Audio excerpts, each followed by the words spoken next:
Captain Marvel is a paragon of virtue. She's a hero that does more than fight, she inspires people. In the comics, Kamala Khan takes the name Miss Marvel due to how much she respected Carol. The half-Kree powerhouse isn't that delicate, but she's steadfast and true. She stands by her friends. You can trust the Captain, right? Yeah, no. Carol Danvers has a darker side. When pushed to the edge, she can get downright brutal. She's a soldier and will do what she has to do for the sake of the mission. So join us for the story of the time Captain Marvel killed the Avengers. The world's mightiest heroes never saw this betrayal coming, and neither will you. Let's get to it. T-21 Hours. First Blood. We open on Earth, seen from orbit. Carol narrates as we move towards the North Pole. You never know what waits for you, no matter how much you prepare. In fact, preparing is pointless, because what hits you will never be what you expect. Here we get a look at the Avengers' current headquarters, the corpse of a dead god buried beneath the ocean. This is a very appropriate setting for a confrontation with Thor. The god of thunder is hefting massive chunks of ice, helping to excavate the dead god's head. All the while, he's complaining that his duty is beneath him. He's the Allfather now, Asgard's ruler. He shouldn't have to shovel snow like this. He starts plotting to pretend to be ill next time chore duty rolls around. He pauses, glancing behind him, but the Thunder God is far too late. A strange woman flies right into Thor, pushing him off of his perch. The stranger is in an unfamiliar costume, mostly black with red lines marking out a star pattern. The one distinguishing feature is a streak of blonde hair emerging from above her headpiece. This mystery woman's hands are locked around Thor's throat, choking the life from the Allfather. Faithful Mjolnir has fallen to the side. This attack has clearly caught the Thunder God by surprise. The attacker lets go of her target, taking a second to charge up a familiar energy blast. Before Thor can fall to the ground, she hits him with this solid light. It's a hefty blow. The Allfather is sent flying through the air, shearing the top off of a nearby iceberg. I've been so many things, but I thought no matter what, in the end, I'm the hero. Thor holds his head, struggling to get up. His attacker is soaring towards him, ready for more. Carol notes the truth grimly. That dream is over now. The attacker falls like a meteor right at Thor. She's aiming for his throat again. This time, however, the God of Thunder is ready for her. He brings up his arm to wrestle with the stranger, snarling that she's made a terrible mistake. The strange woman is able to bring Thor beneath the water, momentum carrying them both down. It's not enough, however. With his other hand, the God of Thunder reaches out, summoning his faithful hammer. Mjolnir flies to its master's hand. A quick jab is enough to send the stranger flying. That's the power of Thor's mighty hammer for you. The god is on his feet, once more a proud warrior. Whatever this attacker hoped to gain by ambushing him no longer matters. He follows through with a second blow, one far mightier than the first. This is a smash worthy of the God of Thunder. The woman is sent flying, crashing into the ice. Her helmet has fallen from her face, leaving this attacker squinting up at Thor. The Arctic sun beats down on the pair as the Thunder God demands this stranger reveal her face to him. And for the first time, we see her. Her nose is bloodied and there are shadows under her eyes, but the woman is clearly Carol Danvers. Odinson can't believe it. He just stands there looking down at her. Thor can't imagine what might have driven the captain to attack him like this. Even the idea of it makes him shocked and sad. Thor has always trusted in his comrades, and the thought of one turning against him is hard to deal with. Carol apologizes and blasts him back into the air. She's clearly not done. We can see the darkness around Captain Marvel's eyes as she returns to the skies, ready to do the impossible. It's time to kill a god. The battle between the two heroes spans the world. Carol tackles Thor over the wastes of Greenland, landing blow after blow. Thor knocks her back when they reach Manitoba. Carol touches down in Kansas. Neither can gain a clear advantage over the other. They trade punch after punch, photon bolt for lightning blast. Thor knocks Carol to the ground at the base of a California mountain range, demanding that she yield. Captain Marvel mutters that she can't, rising slowly to her feet. She lunges up at the Allfather, her charge taking the pair beneath the Pacific Ocean. They grapple under the waves, Carol gritting her teeth. She's starting to get desperate. She knocks Thor skyward, surfacing near Mexico. The captain starts pushing him towards the atmosphere. Before she can land a final blow, however, lightning from Mjolnir forces Carol back. Thor has had enough. The lightning crackles from his eyes as he makes it clear. Carol has fought well, but she's mortal. Thor is a god and has one of the mightiest weapons in existence. He is strong enough to kill her if he has to. Carol doesn't argue. Her face is grim. Thor is right, but she can't afford to lose. The captain shoots one powerful photon blast right at Mjolnir. The stream of heavy light is enough to knock the hammer from Thor's hand, carrying it up into the starry horizon. The Thunder God dismisses this as a pointless gesture. It merely takes Thor a thought to recall Mjolnir. But no, the Allfather reaches out his hand, but the mighty hammer does not return. There's just a twinkle in the void to mark its passing. The Thunder God can't believe it. He stands there unable to process what Carol just did. Captain Marvel does not waste the opportunity. She's evened the odds, and now it's time for the finishing blow. Carol charges up with as much photonic energy as she can before blasting Thor with full power. The God of Thunder screams in agony at this final attack, but soon enough he falls silent. Thor lies there in space, deathly still. Only his killer is there for company. Carol is solemn, looking down at the fallen Aesir. She apologizes to the struck Thunder God. She couldn't think of another way out of this. We see a tear form in her eye. Captain Marvel is no heartless mercenary. She takes no joy in winning this fight. But she'll do what she has to do. She picks up the dead body of Thor, her face set. We cut to the ruins of New Arctilin, a city on the moon. Carol Danvers walks through an empty hallway. Finally, she reaches a shadowy figure. The captain takes a knee before her new master. "You commanded me to deliver you the dead body of Thor, God of Thunder." The half-Kree reaches behind her head, removing her helmet before hefting a heavy lump from her belt. There's a gentle drip of blood against steel as Carol holds up her trophy. "I hope his head will suffice, Vox Supreme." The armored creature takes Thor's head in one hand, studying it closely. Tendrils squirm around its back. The green energy that courses through its form glints behind that hefty metal helm. He seems gleeful. This has been a great success. Still, his pawn hasn't done all she promised. Carol has 5 Avengers left to kill. What's more, Vox Supreme has given her only 16 hours for the job. Hearing those words aloud causes the captain's heart to lurch. You can see the pain in her eyes. But she nods, still kneeling before the alien. There's no other choice. It's only getting worse from here, folks. Double check you've subscribed, rung the bell, and hit the like button. We'll all need some plot armor to make it through this one. T-15 hours, the death of Tony Stark. We find Iron Man brushing his teeth in a swanky bathroom. This shouldn't surprise anyone. Tony's apparently slept in, only now getting out of bed. He decided that today will be a relaxed kind of day. Instead of an Iron Man suit, he's rocking a red dressing gown. He's also taking a phone call while his mouth is full of toothpaste. He's Iron Man. Basic social norms are for basic normal people. However, Tony's morning routine is interrupted. His suit AI chimes in, noting a proximity alert. A second later, a radar display mounted on his bathroom mirror flickers to life, blaring at him, "Warning, warning, warning. Something's approaching at high speed." There's a muffled boom from outside. The AI notes that an impact is imminent. A second explosion hits louder than before. Tony glances outside his bathroom door. Deploy counter met. Boom! A photon-powered punch knocks Iron Man through the bathroom wall, rubble and plaster falling about him. Carol is here, and she's not playing around. She keeps going, rushing right through Tony's apartment. The momentum from her blows keep Tony in the air even as the pair crash through the first wall. The Iron Man suit starts to take form, following after its master like some bound spirit. Carol just keeps going, raining down punch after punch even as the Avenger struggles to try and defend himself.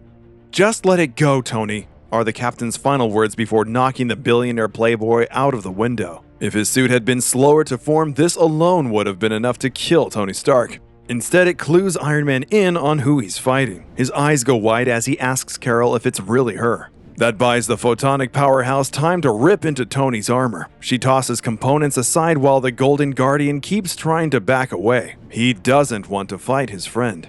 He calls to her, asking what she's doing. Ever since his first appearance, Tony Stark's greatest weakness has been his heart. It's making him hesitate. He's a scientist, not a warrior. He's trying to think of a way to solve this. He's trying not to kill his friend. Carol isn't giving him time to think. The delay is enough for her to get close again, and she starts trying to rip at the armor collar. Tony flares his repulsors, yelling at her to stop. When she doesn't, he fires a fully charged blast right at Carol. The brilliant blue energy knocks the captain back, though not by much. Tony's putting so much force into the attack, he needs to fire his leg jets to steady himself. The armor shards that Captain Marvel already tore away fall silently towards the ground as the two stare at each other. The fighting pauses for a second.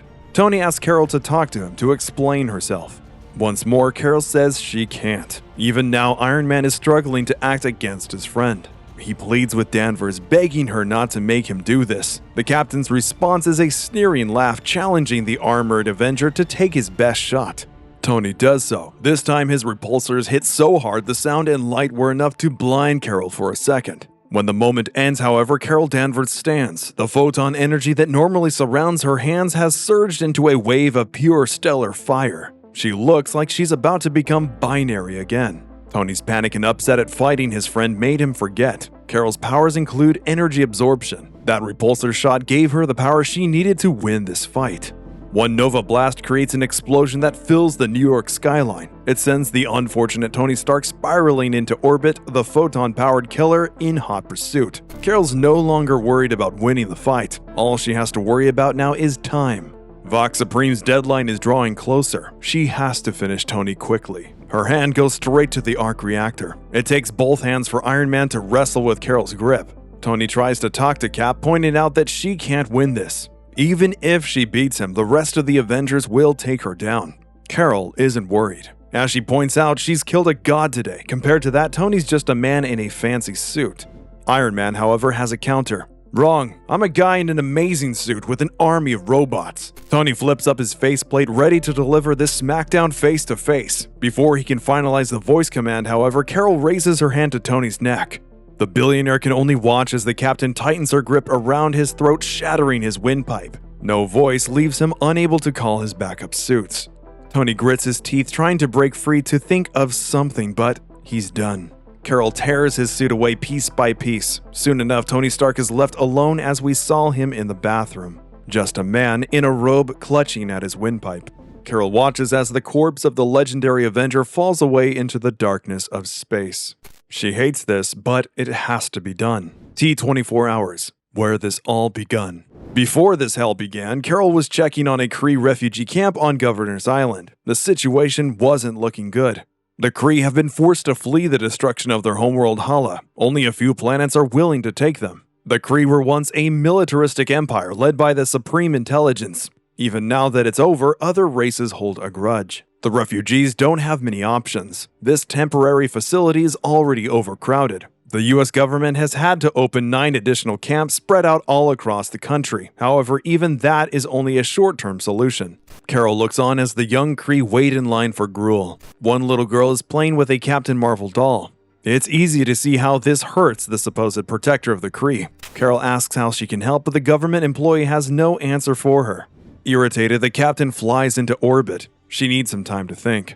This is a problem she can't simply punch into submission. But Carol is still resolved to try and fix it. She's a hero. She owes a lot to the Kree. The symbol on her costume comes from their homeworld.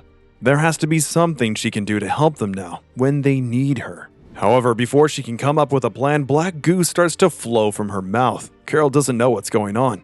She tries to wrestle with the liquid, coughing and choking, but it's no good. Finally, the captain falls unconscious, subdued by the ambush. When she comes to, she's in new Arctic Lan and she's wearing a new costume. Vox Supreme is here and he claims Carol is going to help him bring about a new future. Carol lunges at him, but Vox catches her punch with ease. Her suit is made of him. If she tries to attack Vox, he can stop her with ease. He can hear through it too and plans to use that to keep close tabs on her. Carol defies him all the same. She's got no intention of listening to this creature. She has her fist balled up, ready for a fight. She'll defy this clown even if it's hopeless. But it's then that Vox pulls up a feed of the refugee camp Carol visited earlier. The captain stutters, asking the strange alien not to follow through on the implied threat. Vox doesn't hesitate. In less than a second, a massive explosion rocks the refugee camp.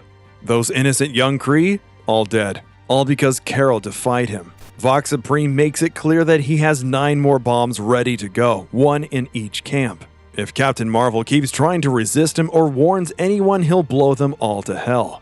The one thing that can motivate Carol is protecting innocent lives, so that's the card he's going to use. But hey, he's not unreasonable. If the captain listens to him, he'll let her planet live to see another day. All he wants is 24 hours of her time. And 6 dead Avengers. In order to save innocent lives, Carol will have to kill her teammates. The idea hurts the captain, stabbing her right in the heart. She loves her friends dearly. She desperately wants to find some kind of way out to escape Vox's trap.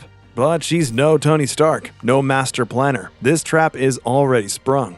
If she has to make this call, the lives of 6 people against hundreds, the last remnants of her people, it will be dirty, but Carol is a soldier. She's always fought to protect innocent life first and foremost. She will hold her nose, get the job done, and pray for forgiveness when this is all finally over.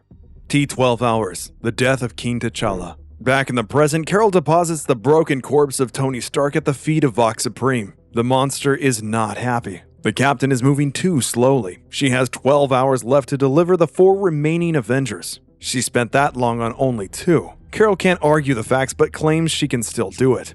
Vox briefly threatens to blow up a second refugee camp to ensure she stays invested. Carol catches a glimpse of the monitors behind the villain, 9 red dots. These could be the bombs. The sight makes her briefly hopeful. At last she has a lead. Still, that giddy feeling doesn't last long. As quick as Captain Marvel can fly, she can't reach targets that far apart before Vox catches on. For now, she'll still have to play his game. Vox insists she get back to work. Carol briefly delays trying to get the alien monster to answer one question. Why? Why is it doing this? Vox Supreme doesn't give her a true answer, just a few words about his plans to outdo the Kree. As Carol flies away, Vox muses to himself. This alien isn't an idiot. He knows that Carol hates him for forcing her to kill the Avengers. He knows that she's going to betray him the first chance she gets. But he isn't worried one bit. Carol's search has taken her to Palo Alto. T'Challa's locator beacon is nearby, but there's no sign of the Black Panther. Carol's mind is elsewhere. She's still stuck on the bombs, trying to think of where Vox Supreme might have hidden them. She can't stand more blood on her hands. She has to get something out of this. Someone has to be saved. The distraction is costly. A blast of energy hits Carol hard, sending her plummeting to the desert ground. This was the Black Panther's ambush. At this time, T'Challa is the leader of the Avengers. He noticed Iron Man and Thor went dark. He wasn't going to let this mysterious attacker just work her way through the team one by one. He's turned the tables thanks to a Wakandan energy rifle. He demands answers as Carol pulls herself back to her feet. Unfortunately, the attack supercharged the captain. She has an edge once again. Still, she doesn't like her odds against T'Challa. For now, she's resolved not to use her photon blast. That's her ace in the hole. She stays silent as T'Challa resolves to fire the rifle a second time, now at maximum output. The rifle's laser is impressive. It kicks up sand and debris, irritating the Vox's suit with blue light. But once the dust clears, Carol is standing. She allows herself a taunt. Is it supposed to tickle? That reaction makes the Panther's eyes go wide. He wonders who the stranger might be. She can resist powerful energy attacks. He should step back, try and form a better attack plan. Ultimately, however, T'Challa's anger gets the better of him. 2 of his friends have already died at his killer's hands. He lunges forward, planning to unmask the wretch in hand-to-hand combat. The brawl that follows is a brutal technical fight. The Panther opens with a leg sweep, bringing the corrupted captain to the ground. He follows through, clawing at her helmet. Carol brings her hands up in a quick block, fending T'Challa off. She raises a foot skyward in a quick, dirty snap kick. It's just enough force to get the Wakandan king off of her. It sends T'Challa over her head towards the ground, but the Panther rolls with the fall.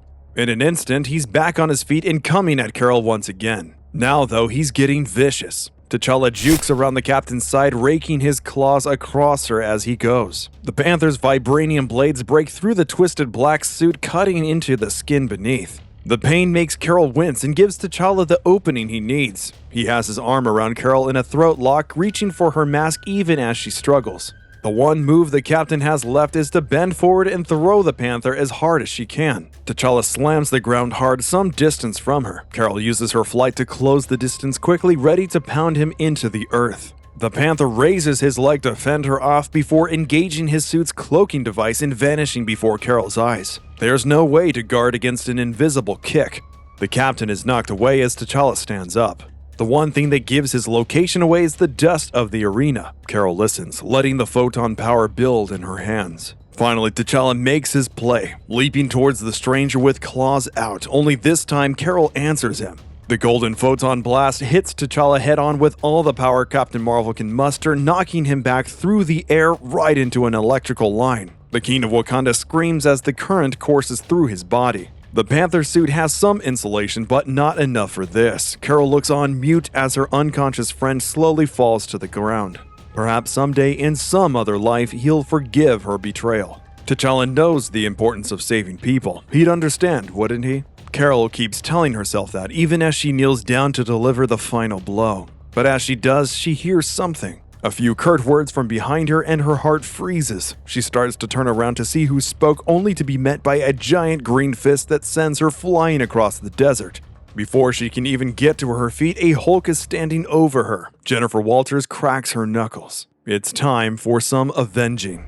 T9 hours, the death of Jennifer Walters. Carol doesn't have a second to think this through. Jen hefts her upright one-handed and throws her through the air. The captain hits an electrical pylon with a sickening crack. The force is enough to splinter the steel. A groggy Carol fires a photon blast, not willing to play games a second time. It does nothing. Jen charges forward, kicking up chunks of earth as she goes. When she reaches the captain, she slams her head down into the dirt. The electricity tower starts to crumble, wires snapping as Jen lays into Carol, punch after punch after punch. Carol has to get away from that. She blasts Jen again, trying to fly up, but before she can, the angry Hulk grabs her foot, pulling the captain back down to earth. Desperate, Carol goes for a gut punch, laying into Jen hard. That does nothing. The gamma-powered Goliath grabs Carol's torso with one oversized hand, crushing the life out of the captain. Carol squirms free, firing a more precise photon blast at the back of Jen's head. This just makes the Hulk angrier and stronger. She lashes out with a backhand so strong Carol is sent tumbling through the air. But this gives Carol a weapon. She flies back down, sparking power cables in hand, and begins to wrap them around Jen's throat. She brings a loose end right into Jen's temple, hoping the shock will be enough to incapacitate her. It isn't even close. Jen smashes the captain back into the dirt. This is close to the end. Carol is done, her mind elsewhere. She has to win. She can't let Vox kill the refugees. She is not in any state to fight a Hulk. Jen rips the stranger's mask right off, leaving Carol, mortal and sad Carol who doesn't want to fight her friend. For the first time, Jennifer Walters hesitates. She's clearly shocked, the anger of her gamma power rage fading in an instant. Carol, even through the pain and exhaustion, finally sees her opening. She reaches up and places both hands on the Hulk's head. This is enough to let Carol absorb the electricity in Jen's brain. This is the one trick she has that might kill a gamma-powered warrior. Her former friend wails in agony, nerves misfiring in rebellion against this assault. But then the Hulk too falls to the ground. It's over, at least for Jen. Carol flies back to the moon, dropping both bodies off with Vox Supreme. The mysterious alien asks why she's chosen to strip them first. Carol makes it clear. Vox asks for their bodies, and that's all he's getting. No tech. Vox is suspicious, but lets it go. The captain still has work to do. T6 hours. The death of Steve Rogers. Carol soars through the sky towards her next objective. This is the fight she's truly dreading, not because her opponent is stronger than her, but because he's the most innately good of the team. It's even tougher to kill a man like that. She touches down back where she started, the North Pole. Captain America's waiting for her. Steve knows what Carol's doing. He lays it out.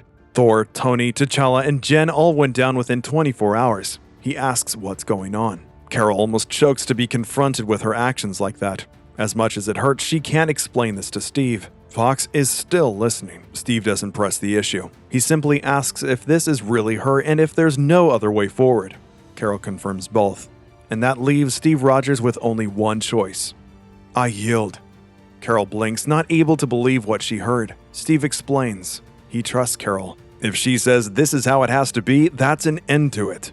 He could see the pain in her eyes. As such, he'll accept that she's got some kind of plan and hope that giving in can make this easier on her. Carol looks away, trying to contain her guilt. She'd rather be anywhere else but here. Still, she has a job to do. She and Steve make eye contact one final time. She makes the end clean, one vicious punch to the jaw. Then Captain Marvel takes to the skies once again, trying to contain her rage. Vox Supreme will pay for this. T2 hours. Last call. Captain Marvel returns to the moon shortly after that. She has two final corpses for Vox Supreme, Steve Rogers and Clint Barton. Vox is unhappy with the last, pointing out that Barton has no superpowers. Carol counters that neither did Tony. Ghost Rider, who Vox sent her after, was in hell. Barton was her one option left. Vox smacks her to the floor. He points out that he has an alternate subject, Carol herself. She's half Kree, and she'll be a perfect component for his plans. Carol flies right at Vox, ready for a long overdue showdown. Unfortunately, the alien was not bluffing about his control of the suit. He lifts her into the air, going for a Vader-style force choke. Cap struggles as best she can, but it's not enough. She's helpless here. She's gone through all that and still has no way to stop Vox or his bombs or whatever he has planned for the dead Avengers. It was really all for nothing. The last we see of Carol Danvers is her face full of despair as Vox uses her own helmet to suffocate her. The alien looks down at the stricken captain with a smile. He has the last Avenger all to himself. T unknown. The death of Carol Danvers. Captain Marvel awakes strapped to an operating table. Vox Supreme is standing over her, a surgical knife in hand. The bodies of the friends Carol Danvers killed today lie to either side of her. Vox draws closer to Carol, instructing the Avenger not to move. She shouldn't spoil his operation after all. The fact that she's able to squirm is impressive given the suit's binding effect. Carol doesn't respond. She doesn't need to break free. She just needs to reach a small device she's concealed on her belt. One flick of her thumb is enough. A sonic shriek blankets the room. Carol has to tense up, trying to endure the pain. It hurts like hell. For Vox Supreme, however, an alien that hears with every part of its body, that was pure unadulterated agony. Vox is stunned, writhing in pain. The black suit has fallen away from Captain Marvel. It just takes a simple flex of her muscles to break free from the table. Vox is left on the floor as Carol sprints across the room, the alien panting to regain his breath. That was a strong shot, but the little device is broken. Carol, however, doesn't care. She concealed Captain America's shield here earlier, and is all too happy to give Vox Supreme a taste of it, throwing the disc right at the shadowy villain. She's ready for the fight. The bombs are being dealt with.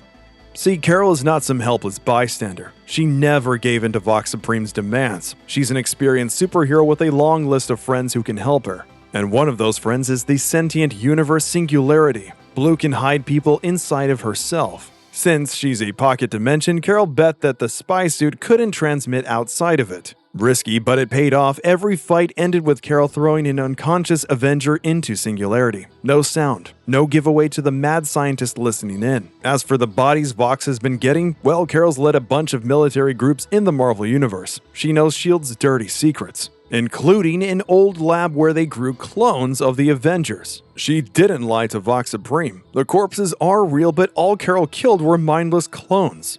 The real Avengers are still alive and ready to disarm the bombs. Tony was able to put together the device to get Carol's suit off. All that's left is to beat the alien killer down to buy her friends some time to save the refugees. And Cap is happy to oblige, punching the alien scientist right in the helmet. That's enough to send him flying and let Carol follow through with a hearty photon blast. The captain doesn't let up, firing a second time even as Vox reaches for a hefty vat of chemicals. The creature flings it across the room at Carol, who ducks beneath the metal projectile. But that's what Vox wanted. The alien lets out a high-frequency wail, cracking the vat glass right behind Carol. The green substance inside crashes down on the captain, knocking her to the floor. She's thoroughly drenched in the stuff. Vox sees this as an end to the fight. The alien walks slowly over to the captain, finally explaining his plan. This armored stranger contains the remains of the Kree Supreme Intelligence. Vox Supreme is all that remains of the Kree's old ruler.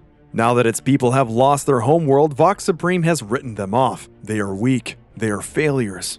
It will annihilate the few remaining Kree and build a new race to take their place. His super science goes beyond DNA. It can extract the essence from people. It can distill godhood, genius, will, and drive. And all that information has just been dumped on Carol. The captain's effectively dead at this point, her body being remade cell by cell, but Vox is fascinated to see what she will become. He'll have created a Gestalt, a creature with the attributes of all 6 Avengers. She'll be his first prototype on his quest for godhood. And it's quite a rough prototype. The hulking homunculus snarls at Vox, saying she's going to rip him in half. One swipe is enough to send the Kree's former ruler across the room. Carol is on them, photon claws ready to tear through flesh. She can't even remember the bombs. She just wants vengeance for everything Vox put her through. The alien tries to wrestle her away, eventually going for the scream again. That sends Carol back, making her vomit the green substance. We briefly cut to the Avengers working to disarm the bombs. Vox Supreme has planted them in young Kree. The heroes are doing their best, even pulling Carol's friends Hazmat and Spider-Woman into the search effort. It's taking time, but the Avengers have come together and they'll get it done. Back on the moon, Carol is still vomiting on the ground. She's feeling a little better. Unfortunately, her power-up's gone with the goo. Vox is turned away from her, no longer concerned. She's had 20 times what the alien considered a safe dosage of its formula. The conflicting information will tear her apart. Until it's done though, Vox is going to lock her up just in case Carol breaks something important. The captain concentrates. If she's going to win, she needs one last toy, and thanks to Vox's super science, she now has the ability to summon it. Back on Earth, Thor feels the pull of his hammer. He understands, letting Mjolnir fly up towards the moon. Vox has the prison ready for Carol. The Scientist Supreme is giddy, pondering how much he'll learn if the captain does survive her overdose. Before he can lock her away, however, Mjolnir flies through the chamber and into the captain's hand. Vox Supreme turns around a second too late as Carol rises to her feet, shield in one hand, hammer in the other, and smashes Vox Supreme back with all the strength she can muster. The arrogant scientist falls against the sarcophagus he'd planned to shove Carol into. The Avenger pushes him inside and slams the lid down on the tormentor. It's over. The nightmare is over. All that remains is to clean up this mess. Carol burns away the rest of the Vox's creation mixture with stellar fire, restoring herself to normal. The Avengers join her, happy to see their friend is alright, but group leaves the laboratory behind. Carol taking a second to scour it clean. After that, she just has to stop by the raft to drop off her new prisoner, and she can head home to relax with her cat Chewie. Who doesn't like a happy ending, right? Thanks for watching this video. I've been Morse Code, and you've been awesome, and on behalf of everyone here at Plot Armor Comics, we hope you have an awesome rest of your day.